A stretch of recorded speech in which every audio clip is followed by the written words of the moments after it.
بسم اللہ الرحمن الرحیم۔ صحیح بخاری چیپٹر نمبر 2 ایمان کا بیان، حدیث نمبر 9۔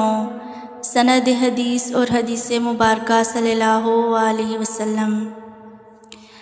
ہم سے بیان کیا عبداللہ بن محمد جعفی نے، انہوں نے کہا ہم سے بیان کیا ابو عامر عقدی نے، انہوں نے کہا ہم سے بیان کیا سلیمان بن بلال نے، انہوں نے عبداللہ بن دینار سے، انہوں نے روایت کیا ابو صالح سے، انہوں نے نقل کیا ابو ہریرہ رضی اللہ تعالیٰ عنہ سے، انہوں نے نقل فرمایا جناب نبی کریم صلی اللہ علیہ وآلہ وسلم سے، آپ صلی اللہ علیہ وآلہ وسلم نے فرمایا کہ ایمان کی 60 سے کچھ اوپر شاخیں ہیں، اور حیا یعنی شرم بھی ایمان کی ایک شاخ ہے۔